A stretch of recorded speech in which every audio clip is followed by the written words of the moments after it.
I start my lecture and my presentation by first of all mentioning the name of Allah and saying, in the name of Allah, the Beneficent, the Merciful, Bismillah ar-Rahman ar-Rahim, by praising Him and by seeking refuge with Him from the evil of our souls and from our sins. And I testify that no one deserves our worship except Him, and that no one deserves to be followed fully in everything that is religious except His Prophet and Messenger Muhammad alayhi salatu wassalam. I would like to express that my sense of delight and pleasure at being with you tonight, and I feel very privileged that I'm in the position I am. And before we go any further, I just wanted to clarify a few issues. First of all, some of the presentations we did at St. James's Park, the home of Newcastle United Football Club, we had the same forms as you have now, the feedback forms. Some of them I was informed just before the talk just now. Some of them raised the point of why I'm wearing this dress, and so that to save you writing time and the paper and everything else, I'll just explain very quickly why I'm wearing it. If we imagine a situation, if I were to come here wearing something very black, they would say, look, you know, this guy is, his whole appearance, first of all, shows that he's a Christian priest. And secondly, it shows that his intentions are not very nice. Probably some of you may have thought like that. Secondly, if I were to appear wearing a suit and tie, you'd say, this is a religious man and he comes like a member of parliament. If I were to come, no offense, Martin. If I were to come wearing a t-shirt and shorts, you would rightly say it's completely inappropriate, which I agree with you. At St. James's Park, we could probably get away with it, but not at this venue probably. So, second point that I want to clarify is that when normally I get introduced as, in inverted commas, our man from Russia, and I've mentioned it before, sometimes people think that they expect the person to look like a bear and speak with a funny accent.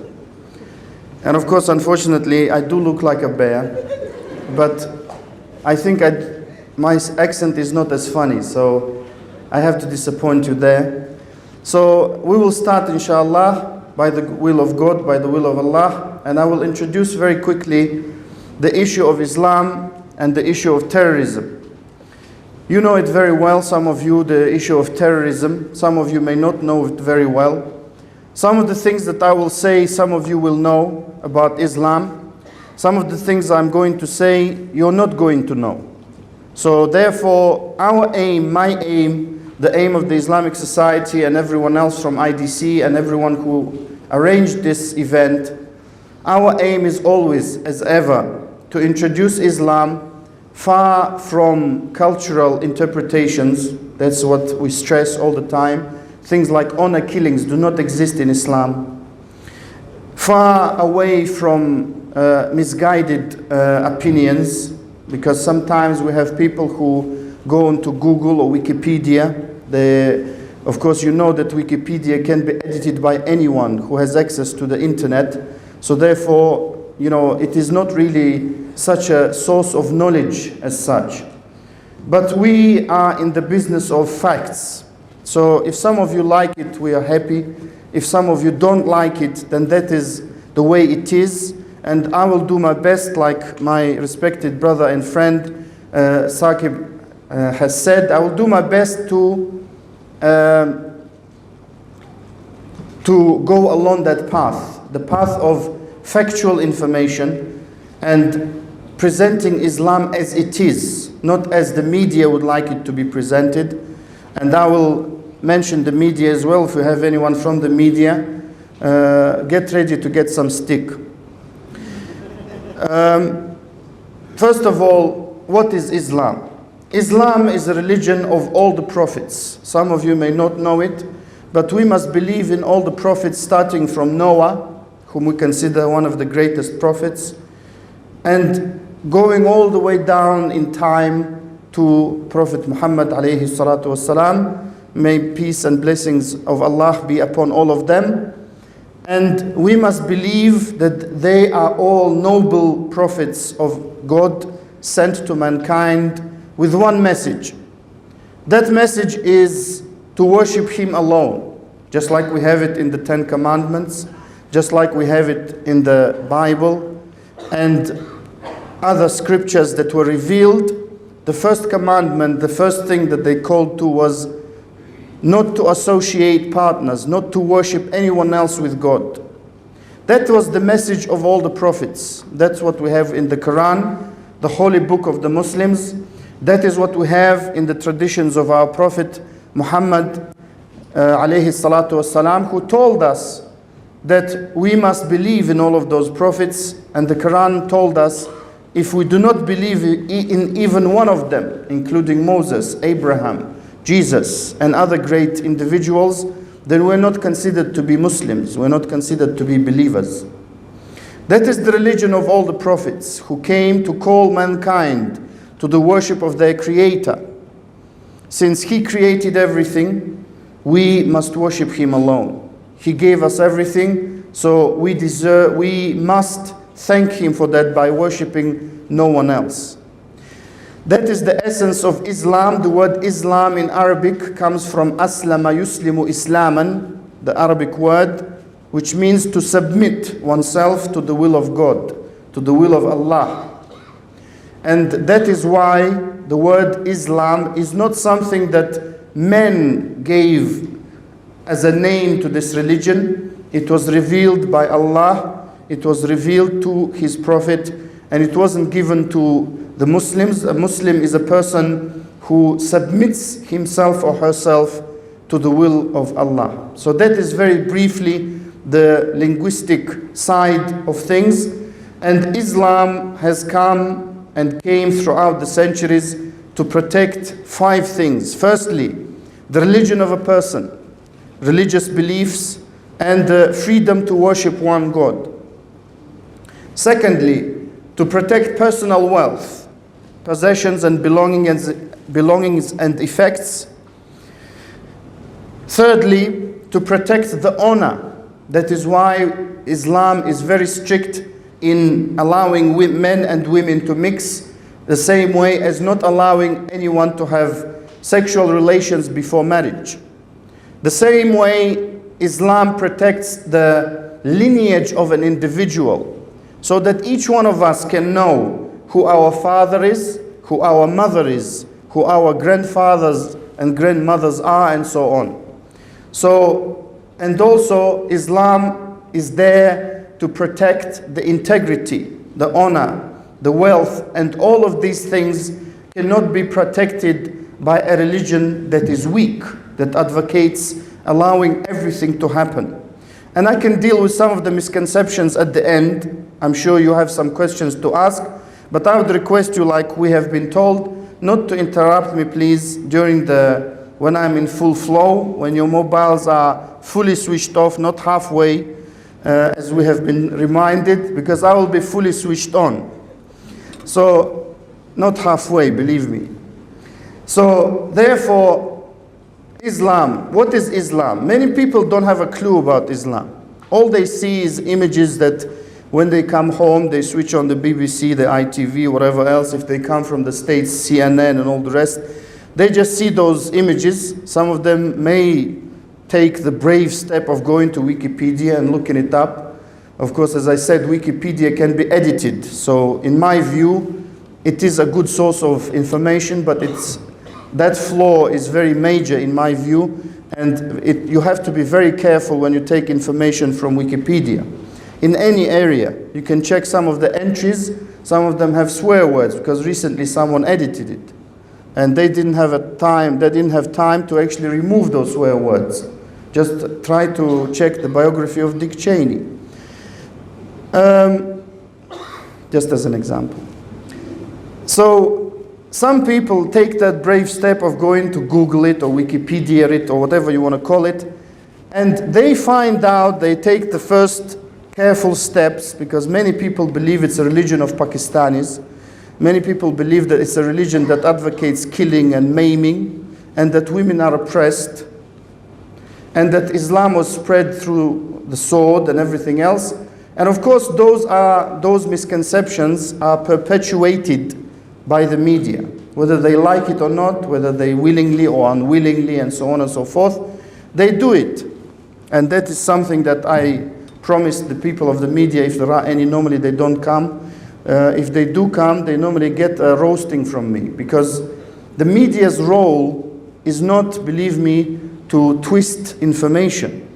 The media's role, as one newspaper rightly calls itself the mirror, is supposed to be a mirror, i.e. not a twisted one. Normally when I go to the mirror, like I say many times, maybe I would like to look a bit slimmer, but I don't. So my mirror has a flaw, that it doesn't show me, and even my weight, my scales, I always tell my wife that the scales are wrong. But we can deal with that. The mirror of the media has to be in such a way that the media is actually supposed, of course there are many things that they're supposed to do that they don't do.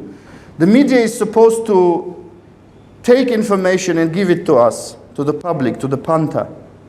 But what happens is that they take information, along the way it gets into the mincer. It gets minced, it gets added the different ingredients, and we have a burger. So that burger may not necessarily taste nice, especially when we talk about Islam. I challenge the media to have 1 week without presenting some article or some program that misrepresents Islam. 1 week only out of the year. And many of the Muslims here, brothers and sisters, they know what I'm talking about. Okay, so 1 week, forget 1 month or a year. We have a problem with that misrepresentation of Islam. So it has come to the individuals like myself and many other of our respected brothers and sisters who work to try and dispel those myths, because some of them, believe me, are myths perpetuated by the media. And I'm prepared to answer all of your questions, hopefully at the end when we come back after the break. But for now, Islam is a religion of peace. Many people say, how can you say that when we have that and we have that, and we have other people, and we have September the 11th, and we have 9/11, 7/7, and so on? The answer is very simple. Just like Muhammad Ali, the great boxer who was voted the greatest sportsperson of the 20th century in this country, he embraced Islam a long time ago. And when he went to visit Ground Zero, he was asked, don't you feel ashamed that you share your religion with people like he is ill? Really, I think up as he used to be. And he turned and said to that questioner, don't you feel ashamed to share your religion with Adolf Hitler? Because Adolf Hitler used to like and used to propagate, they used to have the Maltese cross and so on, used to pretend that they're new Christians and so on and so forth. So we are not talking about people who misrepresent certain religions. And of course we even up to now have so-called Christians in America who don't like black people. I don't think that's the message of Christianity somehow. We have others who don't like white people. We have even people who pretend to be Muslims in America who say that the white person is the creation of a scientist, and so on. So we're not talking about those people who misrepresent religions. We deal with fact. The fact is that Islam is a religion for anyone, from any walk of life. Just look at the fifth pillar of Islam, the Hajj, the pilgrimage. If you ever had the chance to just behold that sight of 3-4 million people being together from all over the world, wearing exactly the same, so that no one knows if you're wealthy or poor, if you come from a wealthy background or a poor background, and so on and so forth. You will understand, that's why Malcolm X, he started off being a member of the Nation of Islam, who are a black racist movement, who are not part of Islam at all. That's why people try to call themselves Nation of Islam when they feel they're out of it. He started off like that, and when he performed Hajj, when he went to pilgrimage, he changed his views completely. He said, it cannot be right. Islam is the religion of peace. Why? It does everything to protect the peace and tranquility of the society. Just look back in history. Something always bothers me. You know, when someone has a headache, or they always talk about it, or I have a headache. And I have a headache in relation to history. Because I studied history at school and at university in Russia. And then I studied a little bit of it here in England. And the problem I have is that how can it be that one of the greatest, if not the greatest empire that ever existed is not mentioned at all in the books of history? And the empire, if you want to call it that way, the empire I mean is the Islamic one. Why is it? Just think about it. I have my own views, I won't mention them now, but if the life of the non-Muslims, Christians lived under the Muslims, and what kind of security they had, what kind of security the citizens of that Muslim state had, what kind of... Now even, I have a live example. I have people who lived in some Muslim countries. Some of them are, I would call them bad Muslim countries. I have a friend of mine, maybe he was here, Abdurrahim Green, who used to live in Egypt for a while when he was a child. And that's where his interest for Islam started. He said that at 12 at night, he used to walk around buying ice cream, because 12 at night they still sell ice cream in Egypt. Good place to go if you feel very hot. And he wouldn't feel, his parents would be completely, and his parents were from England. They did not feel the necessity to actually look after him at that hour of the night. I mean, I have children of my own. At 12 noon, I wouldn't let them out unless I am with them, normally. The little ones especially. You go to other countries vilified by the media. You go to the Gulf countries, to Saudi Arabia, to Kuwait, to Bahrain, to other countries. I have a friend who used to live, many friends who used to live in Saudi Arabia, they say that they never used to lock their houses. When they just would put a lock and they would leave and they would come back and everything would be okay. Some of them, when they come here, they're surprised that we lock everything away. And that is not an exaggeration. Anyone who lived in Saudi Arabia will confirm that. Of course, not within the expat wall that normally exists between the expat community and the local population. So much for integration, of course. But anyway, anyone who knows what Islam does, and Islam, when implemented properly, brings about peace. And I will mention some of the texts that prohibit us from doing what the terrorists do. What do the terrorists do? Normally, of course, terrorism is a very simple word unless it becomes defined in many different ways. Terrorism is to bring terror, to terrorize people, to bring about incredible levels of fear, where people cannot go about their daily business, where countries cannot function as proper countries, and so on. It can take different levels. You can have a neighbor as your terrorist who terrorizes you. You can have sometimes, unfortunately, I have had the bad experience of a neighbor like that. You can have sometimes at school, classmates terrorizing you, which they call bullying, and so on. And of course, we're not talking about that. What we mean is normally, at least society level, state level terrorism.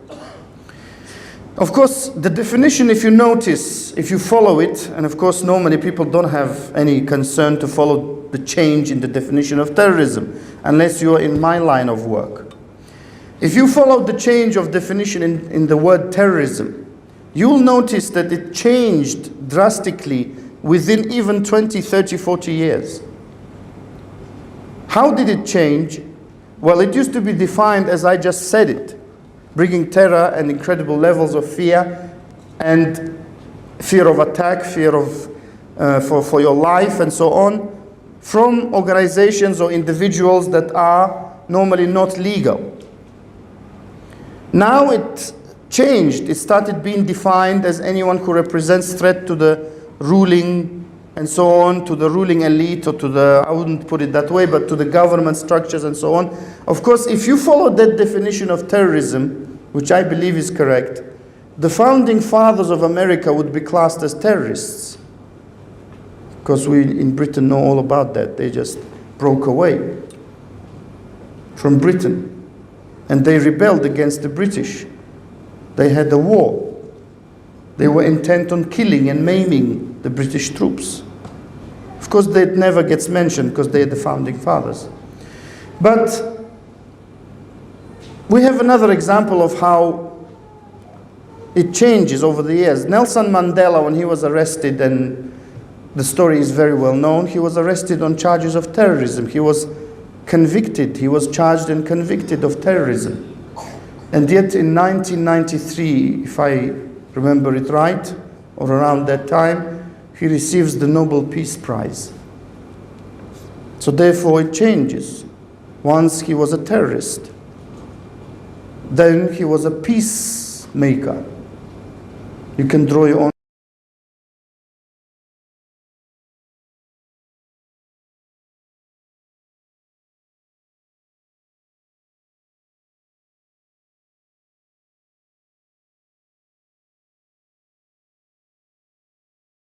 conclusions.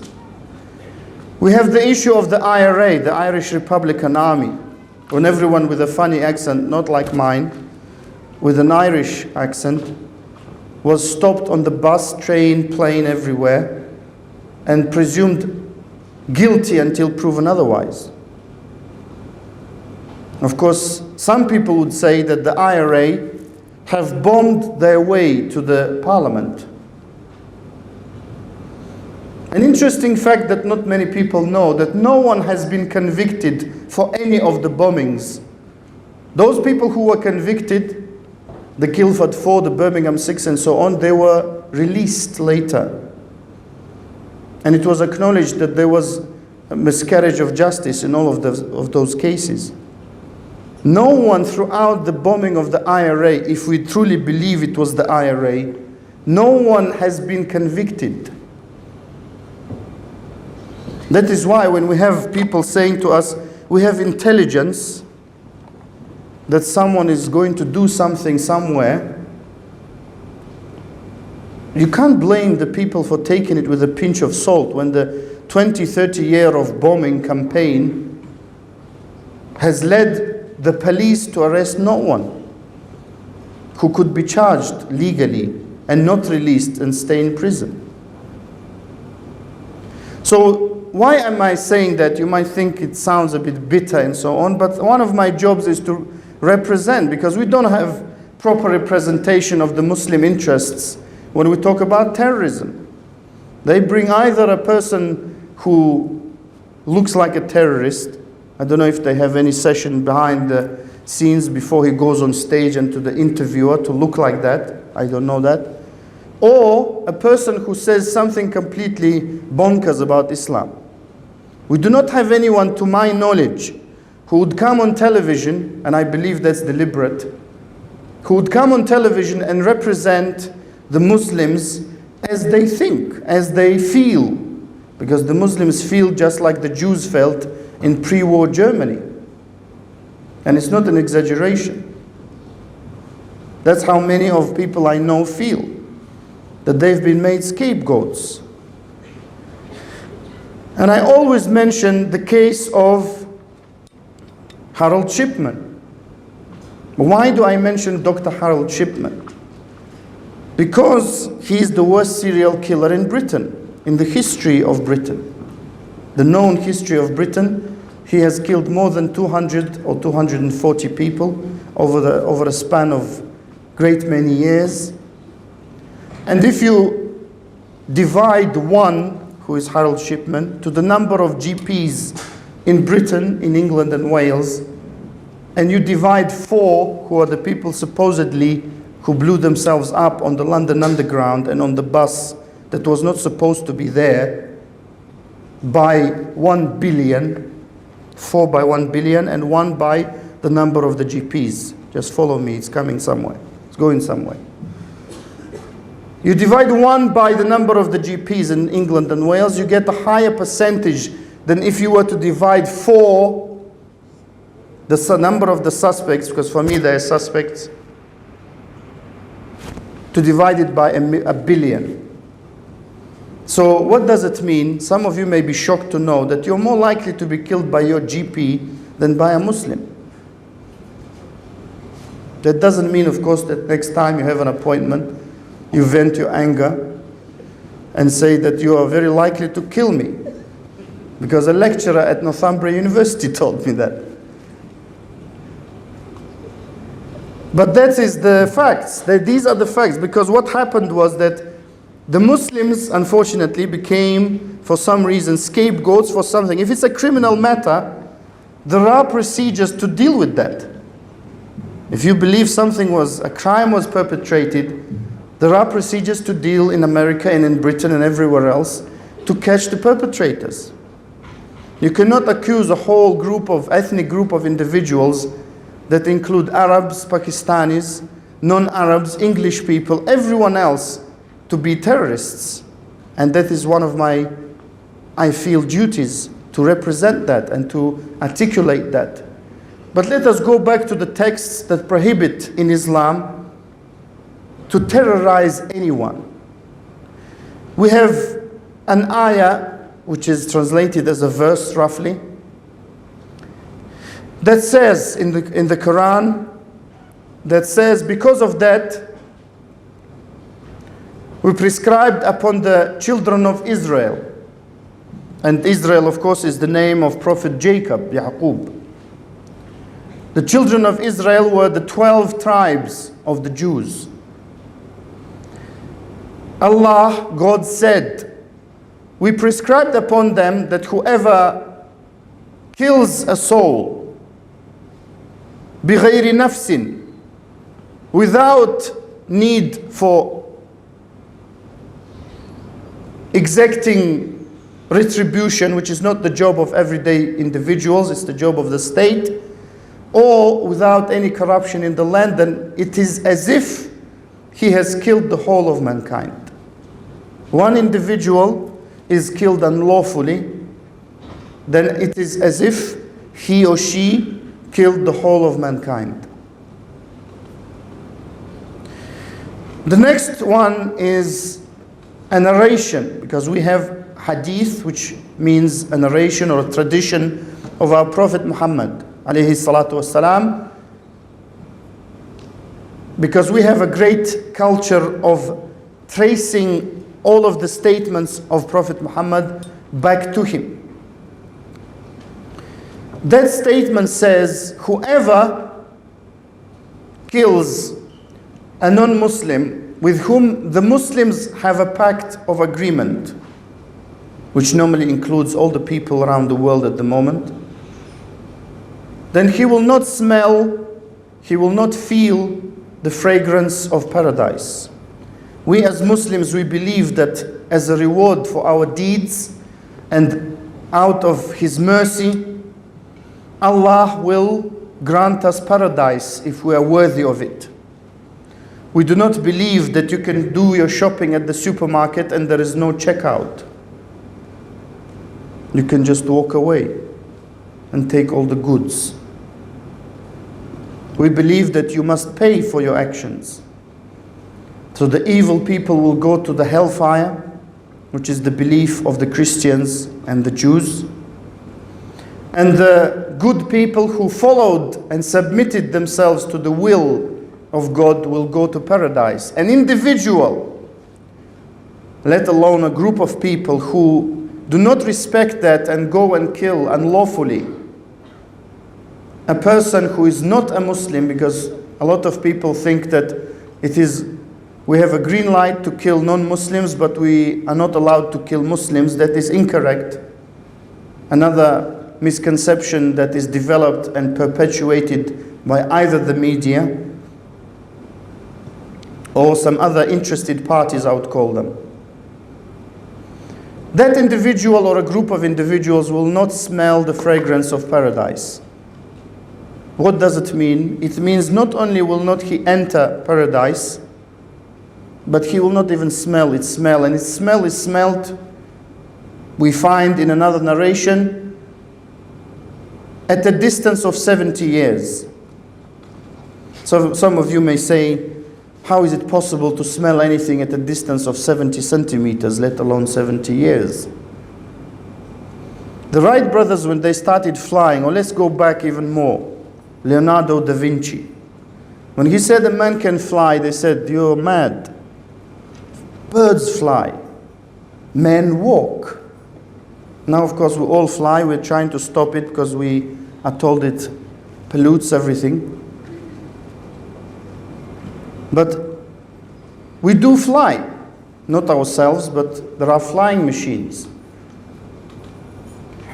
So we have those two pieces of evidence. Furthermore, in a state of war, when the Muslims are fighting, some people believe Muslims should not have a right to defend themselves. It's probably a personal belief that is not backed up by any international agreements. It is sometimes expressed privately by some individuals. The Muslims in the state of war are not allowed to kill civilians not engaged in warfare.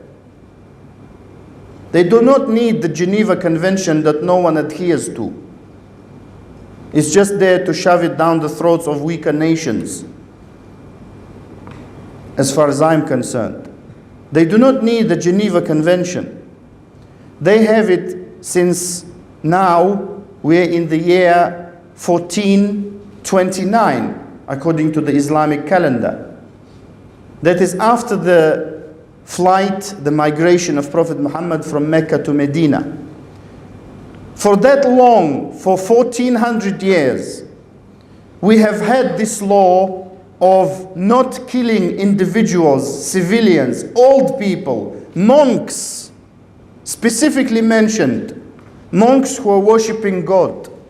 We believe that they worship Jesus, which we are not allowed to do. We are not allowed to touch them, let alone children, women, and so on. Men that are not engaged in warfare, you're not allowed to do that. Some people don't know that.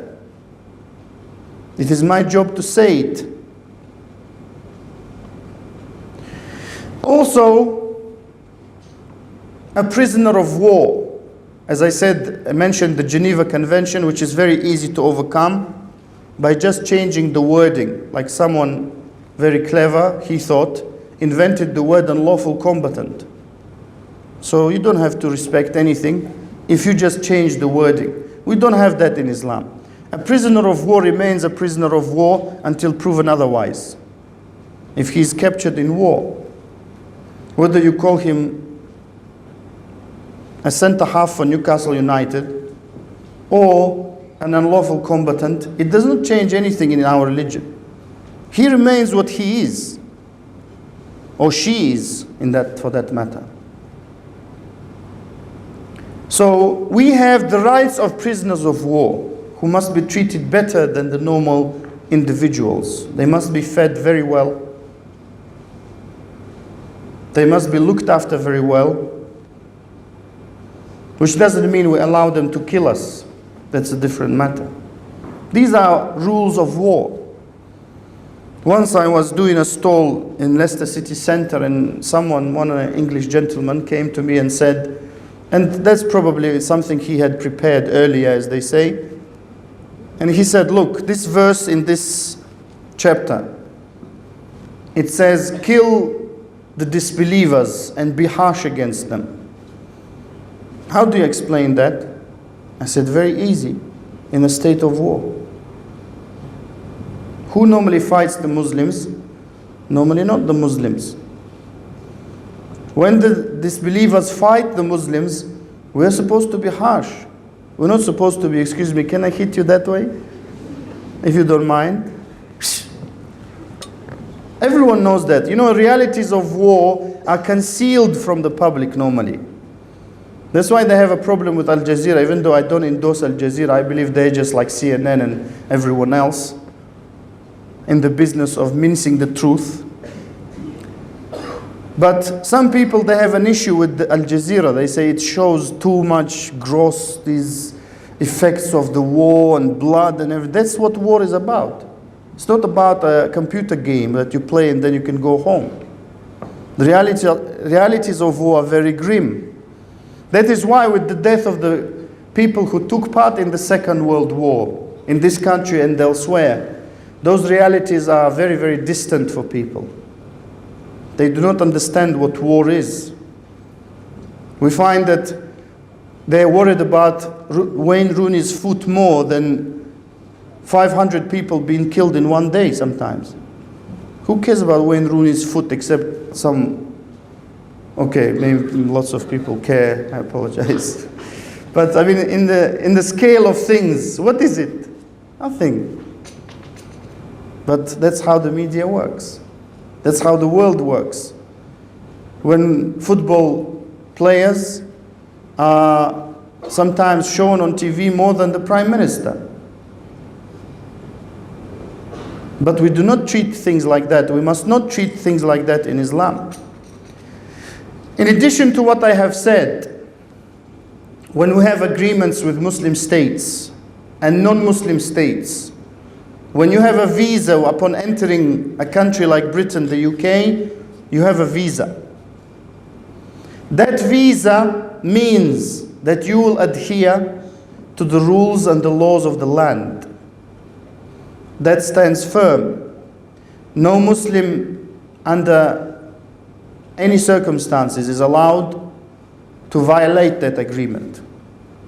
We have another hadith that says al-Muslimuna ala shurutihim, which means that the Muslims must stick to their agreements.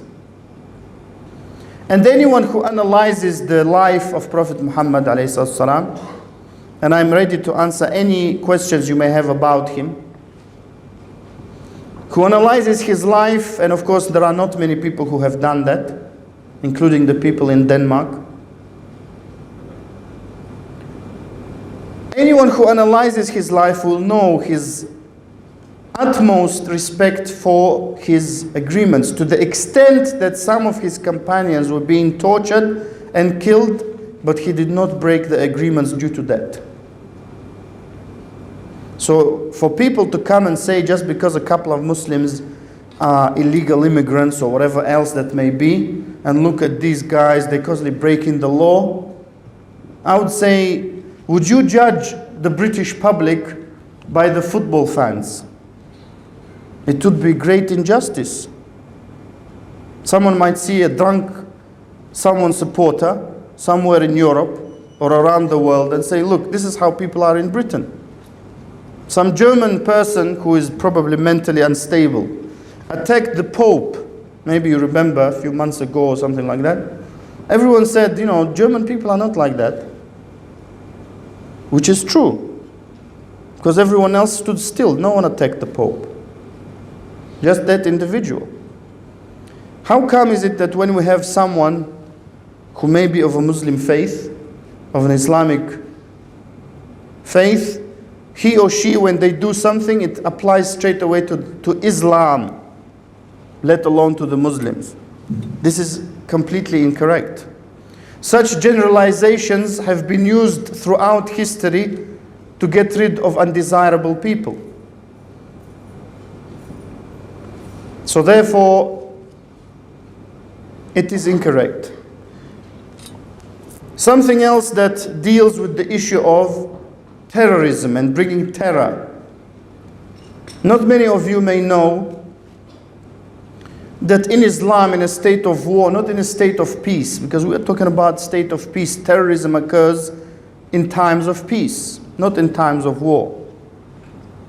In times of war, they're called soldiers, the terrorists, because they bring terror.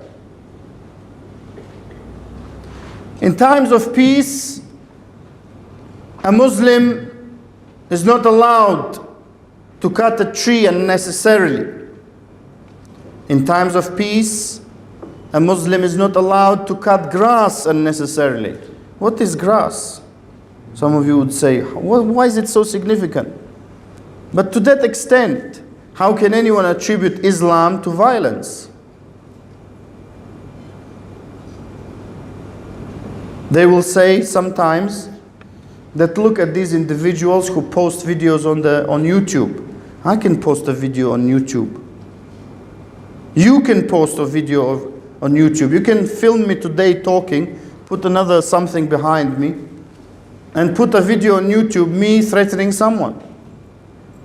That's number one. Number two, even if there are such people who do it, like I said before, they do not represent Islam. 2 or 3 individuals, even 100 people do not represent Islam. Even 1 million people, if they were to do something against Islam and say that this is what Islam says, that would not represent Islam. We need to go to the sources of Islam and understand them correctly and study them, not Google them and Wikipedia them. That is not sufficient. Many of you are students at this university and other places of higher education. You know very well that you cannot study something for 10 minutes and then be an expert on it. And of course we have that on TV. How many experts you know that we as Muslims, when we see them on BBC even, BBC of course they pride themselves, they don't say anything wrong. BBC, ITV, anyone else, or you, of course not to mention the tabloids. How many of those so-called experts you see who completely talk bonkers about Islam? And you think, what kind of an expert is this? If he were in court, he would be completely discredited. If I were a lawyer, it would take me 2 minutes to discredit that individual.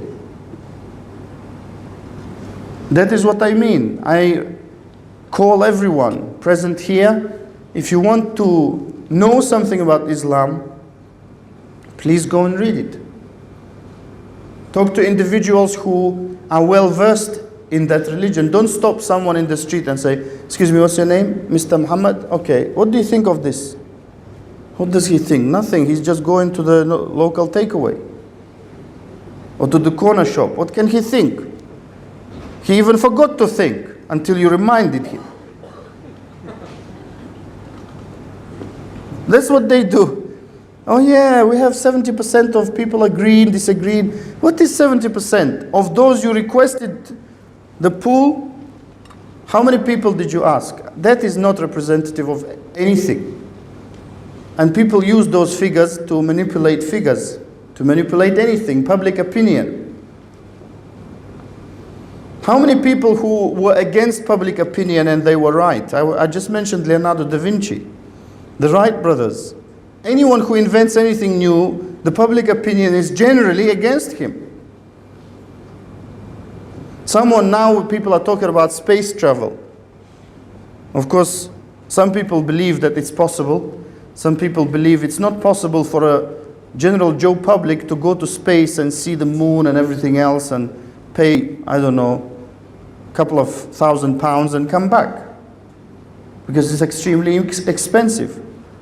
Maybe we can meet in about 20, 30 years' time when I'm a bit older, and we can talk about space travel. But the public opinion is something that's against it. That is why we should not go by the public opinion.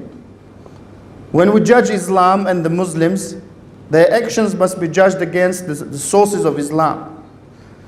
The Quran, in its correct interpretation, and the Sunnah, which is the body of evidence and narrations from Prophet Muhammad alayhi salatu wasalam.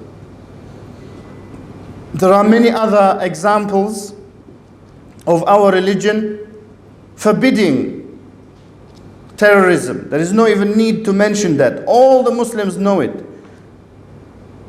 Almost all the Muslims know it. But here I am reminding some of you and maybe educating some of you. There is a narration or a tradition which we call in Arabic hadith that mentions that a woman from Banu Israel, the children of Israel, she was granted paradise and she was a prostitute. So she was a sinful woman in the eyes of God. She was granted paradise because she gave a thirsty dog a drink of water with her shoe. Of course, that does not mean she stopped being a prostitute.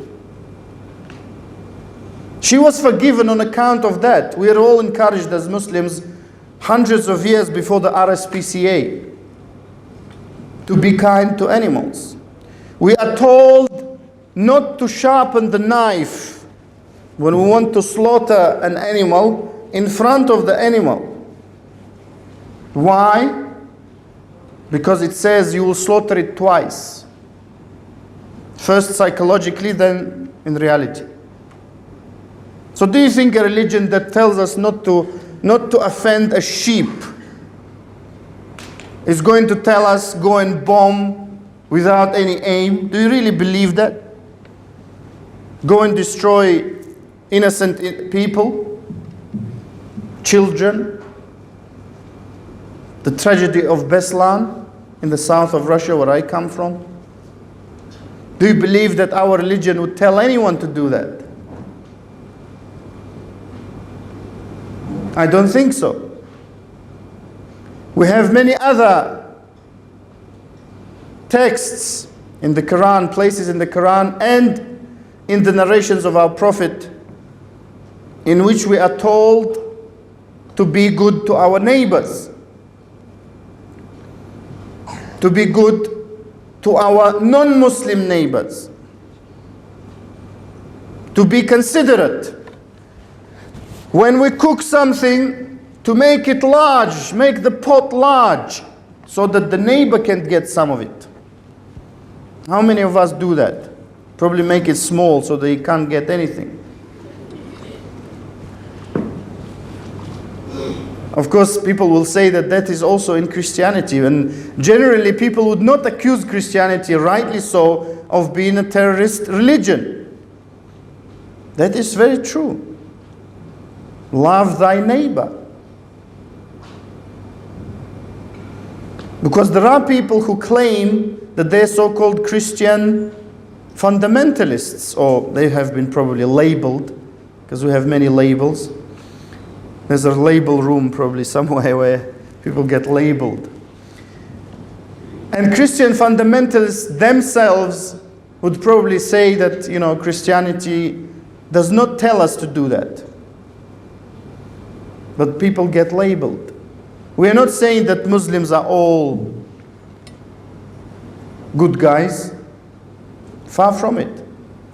But what I'm saying is that you cannot judge the religion. You cannot judge anything. You cannot judge Northumbria University by just the booklet. That's why when we want to enroll on a course, we come to the open day. We want to talk to the teachers. We want to talk to the lecturers.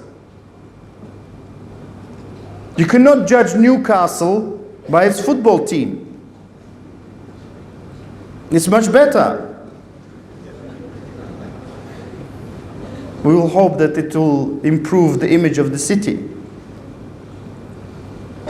And you cannot judge anything by just, even some people say, by first impressions. So that is why I believe, due to its importance, the topic of Islam and terrorism cannot be judged on its surface. It cannot be judged knowing the history of the media and the tendency of influential governments, individuals and organizations to use the media in their aims or to achieve their aims, you cannot judge anyone by the media. It is very difficult to do, because they draw the conclusion for you. But the job of the media should be to give us the information so that we can draw our conclusions. Otherwise, it's not the mirror. Otherwise, they are not doing their job. And that is, of course, something that may never change, but that is something to bear in mind, that an individual must be thinking independently, questioning things. Questioning. How can some people say, I will give you this, I don't pretend that I know everything, but how can two massive buildings, 100 stories high, collapse in 9 seconds? Have you ever thought about that? But we are given that it was just a fire and it broke and everything collapsed. How can a bus that never goes through Tavistock Square? I was in Tavistock Square. I went through every bus stop. People probably thought I was lost. I was looking at the bus numbers. Bus number 30 never goes through Tavistock Square. But that's a different issue. What I'm giving you is that you must think independently. My final probably thought, since we're drawing to a conclusion of the talk, and my final request to everyone is, you owe it to yourself to be independent. You owe it to yourself not to follow someone else's opinion. You are an individual. You're an amazing creation. That is why we have the Guinness Book of Records, because people can do amazing things. Some of them are stupid, of course, but like, who can eat more sausages? But people can do amazing things. That is why you, as a human being, why should you agree that someone programs you? Why should you accept that someone leads you astray just because they claim that they are leading you to the right path? I believe that you, as an individual, as a free human being, you owe it to yourself to know the truth. Because all people claim that they are upon the truth. But it's up to you to see who really is and who really isn't. That is why I conclude my lecture by saying that Islam is a religion of peace, and you owe it to yourself to find it out. Thank you very much.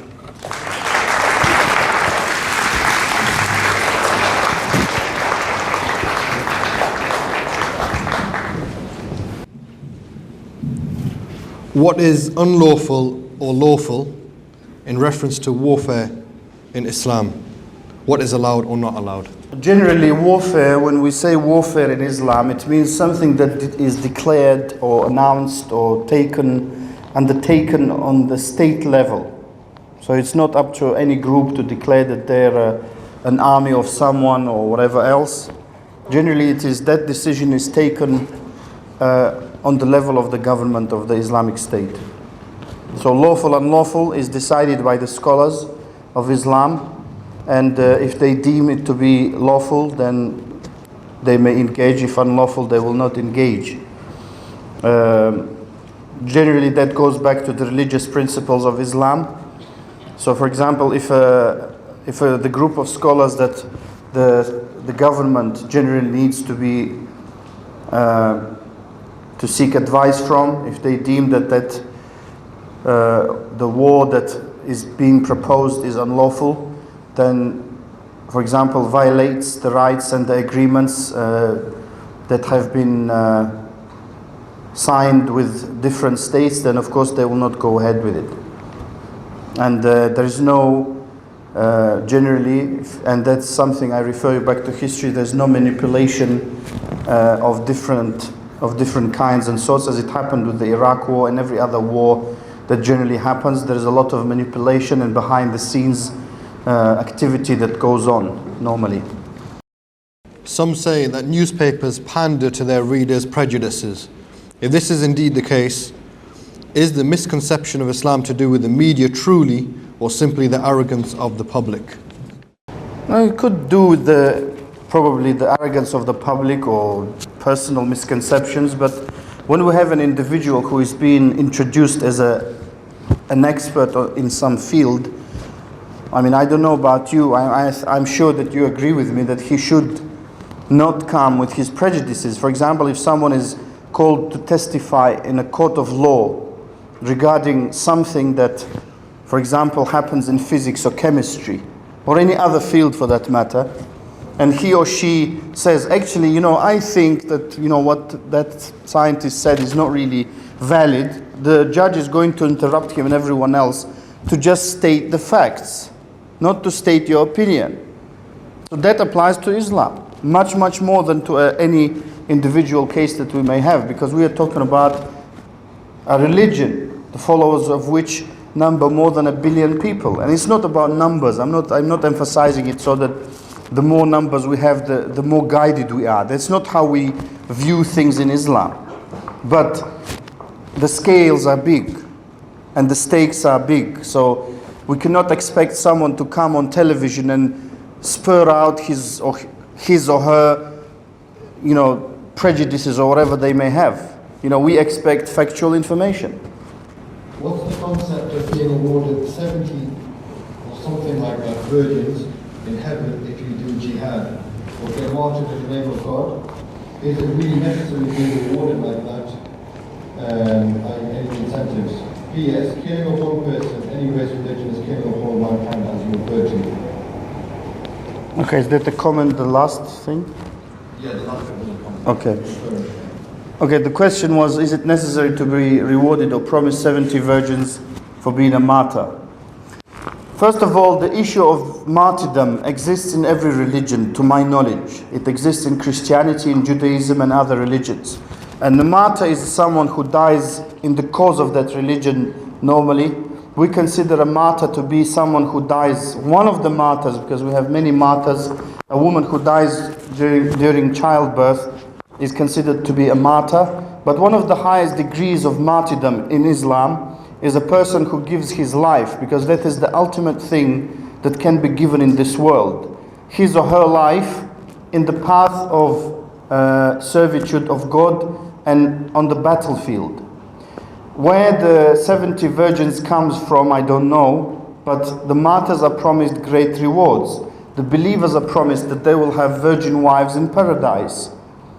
So that is what God promised, Allah promised to the believing men to have as reward. And we do not conceal anything. Islam is an open religion, because anyone who conceals normally anything in secret societies or anything else, that normally means it's not really something that people are likely to follow. So that is why, or there may be other reasons, but generally Islam is an open religion. We say that women are promised that they will live with their husbands in paradise if both of them are Muslims and they follow the religion of Islam. But this is what we are promised. I don't know that about martyrs. Martyrs who really did die sincerely for the cause of God, they get the privilege of interceding before God on the day of judgment for many of their relatives. So that is one of the privileges that that person gets. And of course, that is how God rewards his pious servants. With reference to 9/11, can you explain why committing suicide or suicidal can take you to paradise? Please define the concept of jihad. It's a whole lecture. The concept of jihad has been misrepresented grossly. That word has been taken to mean anything other than everything that it does not mean. Jihad in the Arabic language means to, the linguistic meaning means to exert effort in achieving a goal. Jihad in the specific sense of warfare means to protect the Muslims, their religion, their possessions, their lives, as well as non-Muslims, including Jews and Christians, who may be under the protection of the Islamic State, who are not required to join the Muslim army. Now, I want to make that very clear. The people who live under the protection of the Muslim state, who are called Ahlul Dhimma, the people of the protection, the people who live in that state, they are not required whatsoever to contribute to the army in terms of their servitude. Jihad means to implement that, to protect it. That is the right of every state, every individual, to the right to self-defense and the right to pursue legitimate aims. So that is why we say that jihad has been misrepresented. You know, there is no almost media, as I say, because some people have an issue with that. I don't mind if they have an issue with that, because I have an issue with the media. Every time they come and they use jihad is always in the negative context. That's how people get conditioned. Any one of you who studies psychology or anything like that, that's how people get conditioned. That is why when you have a football team who are constantly losing, no reference to anyone, they need to get out of that cycle. They need to know psychologically that they can win. I'm not referring to England or anyone else, or Newcastle United, but I mean that is psychological conditioning. When every day, day in, day out, you get told that jihad means this, people believe it. They don't have sometimes the bravery to go and check it. You know, some people are afraid that they will discover the truth. They'll discover that Islam is good. Some people are afraid of that. They are afraid that their misconceptions will be broken. But jihad doesn't mean that. Yes. What can Britain, I include British Muslims and non-Muslims, do to challenge the negative interpretation of Islam? First of all, it depends. If the person doesn't want to challenge it, of course he's not going to do anything. And secondly, if the person does want to challenge that negative interpretation, and like I said in the lecture, if you want to seek the truth, then you owe it to yourself. You know, you can't live in an imaginary world. That's why people are very keen. On one side of the world we have Hollywood, on the other Bollywood. And both of them are pumping us with imaginary worlds. One world is that, one world is that. So when we switch off the video, which we find ourselves in the reality. Sometimes it's scary. You know, we were just living in the world of romance and love and songs and dance and everything else. I still can't understand how 500 people can dance together. But anyway, that probably takes years of practice. But people live in a world of imagination. Islam is a religion of reality. That's why many people find it very gross, if I can use that word, when they learn some of the aspects of Islam. Why should private parts be mentioned? Why should that be mentioned? Because Islam is the religion of reality. It doesn't live in a hypocritical world of imagination. That is why anyone who wants to know the truth, he or she will go and find out the truth. It's very easy to do. It doesn't take any money at all. It is free generally. But it helps if you can travel, if you can see the world. And that's how I believe that Muslims can and have done much more against terrorism than many politicians. That's my firm belief. Because many politicians, they do their best to breed more terrorists. And that is not my belief, that is the reality. If you kill someone's father, who do you think they're gonna love you? Just imagine yourself, someone came and killed and humiliated, before killing, humiliated your father, your mother, someone you love. Are you going to be a friend of that individual for the rest of your life? Or are you going to swear that you're going to do something? And I'm not saying that people should do anything. I'm just saying that if that happens, what do you think is going to happen? Ask anyone who's even in the course of their everyday life, someone lost a loved one through an accident or through a murder. How do they feel towards that murderer? That's all I want to say, because people who murder breed more terrorism. I'm not sorry to say that. That's just reality. So if you think that we who are preaching the true Islam are breeding terrorism, that's first of all, very sad that the person wants to remain ignorant. And secondly, it's completely wrong. So a person who wants to dispel that and he wants to learn the truth, he or she, they can do it very easily. And that's how we can contribute to the society. Because the Muslims, we must contribute to this society. And they do, not only by words, but by everything else, by taxes, by reducing crime rates, and I can back it up with figures. Because if you instill the fear of God into the hearts of men and women before the fear of the police, because the police can't, unlike some films who say that it's possible to predict a murder before it happens, the police can't predict that. They only come to record it normally. Someone has been killed, he was found there, that's it, let's investigate. Because that's all they can do. At least that's what they say. But what I'm saying is that prevention is better than cure. We all know that. That's what our religion propagates. And that is very well seen in many, many countries, in many areas, the Muslim areas. Some people were talking about the notion no-go Muslim area. There's no such area. This is one of the things that some people do to stir a debate, so-called. There's a no-go area. Show me, I come from Leicester. There is a 60,000 Muslim population in Leicestershire. There is no-go Muslim area. There is no such area. But what happens is that when Muslims move in, generally the local population do not want to live with the Muslims. They move out. So what are we supposed to do? Use super glue?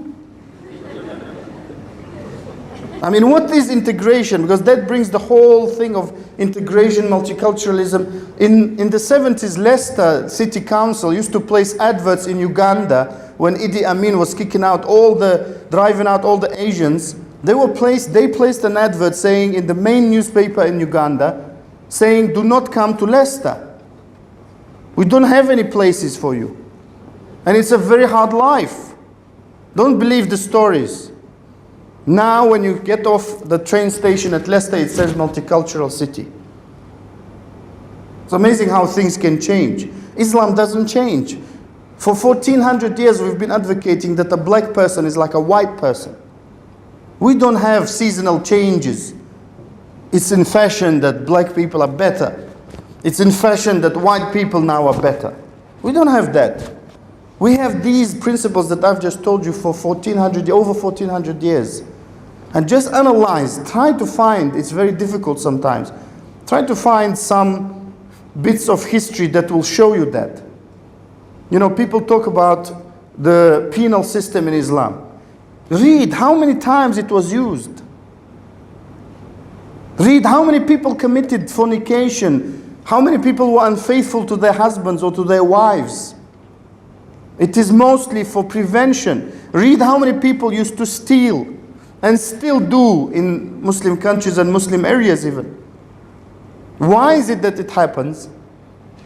That's something for you to answer. Because that means the person fears God before the police. Some people say in New York and everywhere else, they call it the criminal capital of the world. Now, I've been to New York. In 1990 I went there, they told us don't come out after 7. Because you can be killed, raped or something else. Doesn't matter whether you're a man or woman. Anything that moves gets killed. I mean, what's that? Especially in the city center. They said it to us straight. So people are asking sometimes, how come you're saying that, I mean, this is a completely different debate, but the penal system of Islam works and the one that is in America doesn't work. It's very simple, because you do not put the fear of God in the hearts of people. Because you are letting them know that if they get a good lawyer, Mr. Loophole, he can get away with it. I mean, I heard some guy here challenged, when he was stopped for speeding, I won't mention his name, his lawyer, his solicitor challenged the measurement of a mile. He was doing 90 mph on the motorway, not in the city. And they said, let us challenge the mile. Because the mile is not really defined properly in Britain. You know, some people, they say the mile is these many yards, and others they say these many yards. According to the second one, he was actually doing 70 miles per hour. So if you know that you can get Mr. Loophole like that, you can do 100 if you want. I'm not advocating that, so that no one misquotes me. and I get into trouble. I think first of all we have to understand what he wanted to say, what he meant, before we go off. And because today I was listening to the radio in the car and someone was going off saying, how can he make such a comment, and he's advocating that honor killings must be implemented. I mean, that's what, he never meant that. First of all, we must be just to the individual concerned. What did he say? And then we make a comment on that.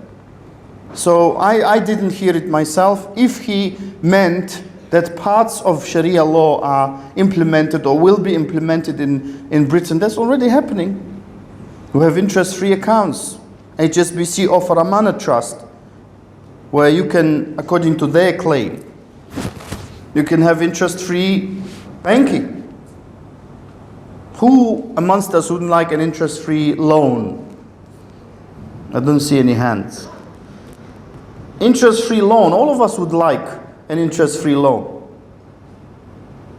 That's what Islamic Sharia advocates, because it tells us that to charge people for borrowing money is unjust. That's just one aspect of our religion. So if that's what he meant, but I mean, people are going to come and say, oh, do you mean that we actually we force people to wear? I mean, who are we, first of all? We have to be very careful. We believe that the woman must cover her beauty. Otherwise, it will probably also be good for the environment, because so many whistles you get from builders. I mean, I'm sure that must affect something. And I don't know, I can't even do it. I haven't practiced for a while. So, of course, that's what we believe. But I mean, I don't think that the Archbishop meant that he's, after all, Archbishop of Canterbury. I mean, we have to understand his position. So, if he meant that parts of the Sharia law will be implemented, I believe that if they are, and some of them are being implemented, not only for the Muslims, because even the Islamic Bank of Britain have an obligation to serve non-Muslim customers, of course. Why not? I mean, it's only for the better, I think. But proper Islamic, because some people were making today, again, comments, the Islamic fundamentalists will be just happy. I mean, what is that about? Who are they? The guys from the cave who made the 2 towers collapse? What, by remote control or something? I mean, we have to be adults when we have discussions like that. We can't be like the parliament, I'm sorry to say that, who are booing. I mean, what's that about? You know, they don't allow a person to finish the speech. I know why Tony Blair is a very determined individual now, because in order for you to finish a speech, you need to be very determined in parliament. Because there's all sorts of noise coming from everywhere. So therefore, we have to be adults, we have to discuss it properly, and I don't think that the Archbishop of Canterbury meant that at all. I think what he meant was that it's inevitably stating a fact that some forms and some things and aspects of the Sharia law may be implemented or will be implemented, and I agree with him. Please, can you speak about the status of women in Islam, and what is the standing of Sharia on women's rights? The status of women in Islam, it's a very high status. The rights of women in Islam, they have every right that they need. Some people claim that Muslim women are forced to be Muslim. Of course, we can ask all the Muslim sisters we have here. And also there is a claim that they are forced by their husbands who are very harsh to them. And I mean, that is completely wrong and couldn't be further from the truth. How do you explain that mostly young women in Russia embrace Islam? How do you explain that? If they don't have any rights, if they're foregoing the so-called liberty to be naked, or the liberty to uncover your body in front of other men, for the oppression of the covering. How can you explain that? You can't. If you believe that they're oppressed. Wasn't it so long ago when the Christian lady was supposed to be covered? Aren't the best respected and most respected women in Christianity the nuns? They are. Tell me the difference between a nun's costume and a Muslim woman's costume. There isn't much of a difference. So what kind of right? What to right to do what? That's how I always ask. You know, like with integration. What do you mean by that? Integration. What is the woman's rights? Do they have a right to possess property long before she was given it in Europe? Long before. Does she have a right to divorce her husband? Yes. The Catholic Church still doesn't allow that, to my knowledge, unless they change something. That's why the Church of England came about. Because the king wanted to divorce his wife. And the Pope said, no way. Of course, this is the men's rights now. Men have rights too. Don't be sad. The women have all the rights they need. What right? To possess, they have the right to buy, they have the right to... But within the Sharia law. So they don't have a right to go with another man. Which man, believe me, likes to do that? That his wife goes off somewhere. They don't have the right to not to take care of their children, because that is a responsibility. And the men generally are required in Islam. There's some more good news for women. We are required to go out and be the breadwinners. She is not required at all to work, believe it or not.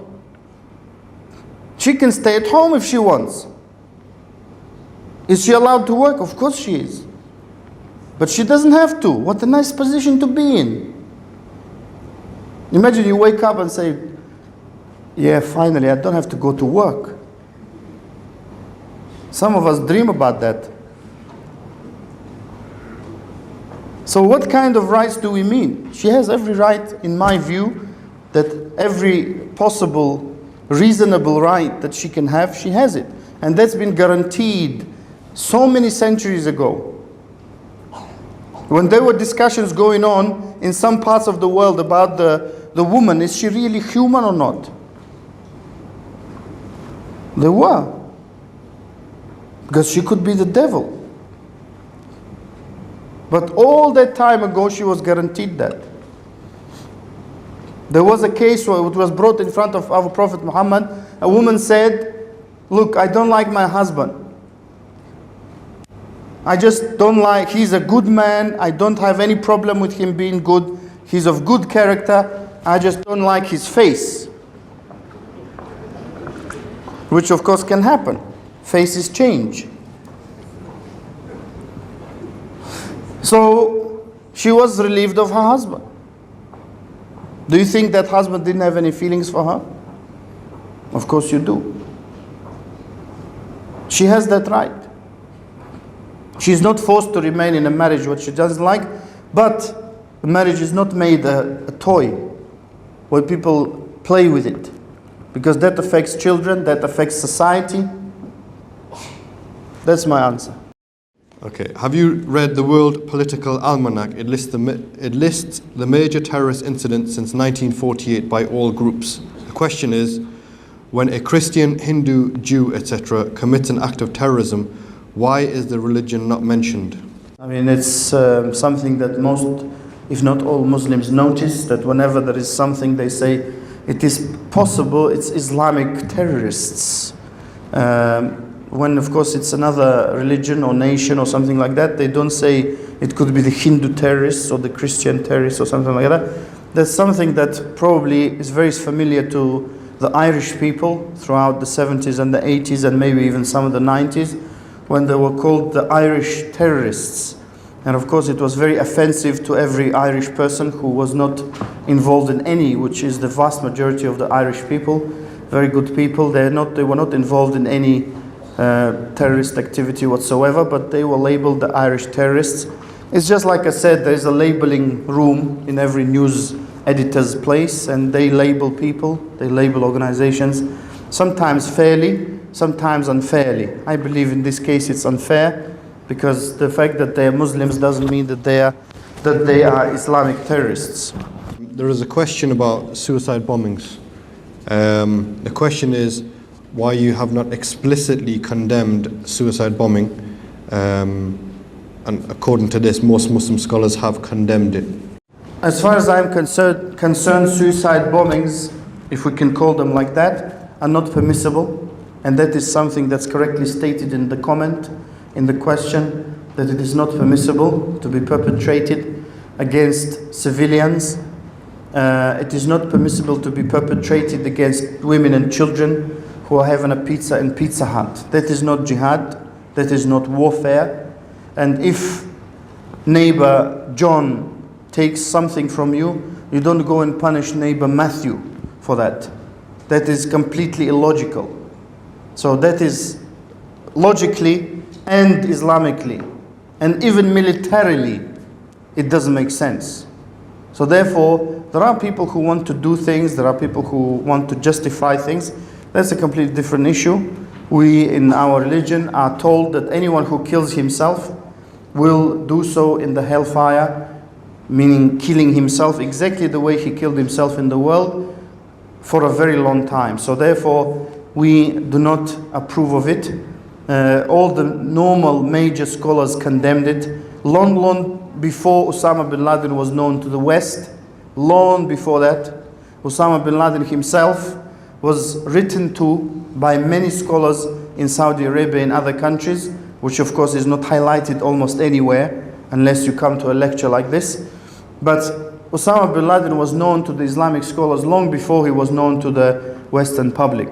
I wouldn't say to the Western agencies, because that's not the case, but to the Western public.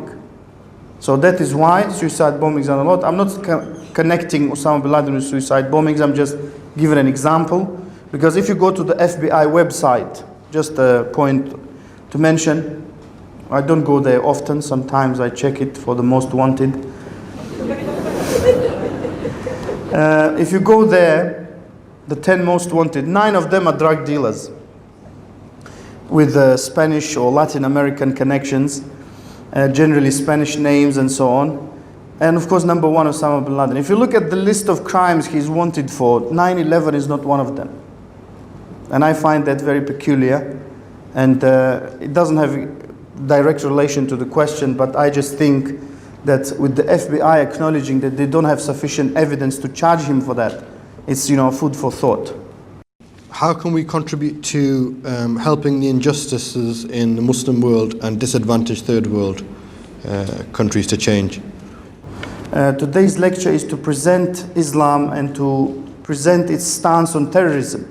But just to quickly answer the question, I mean, it's a very complex issue.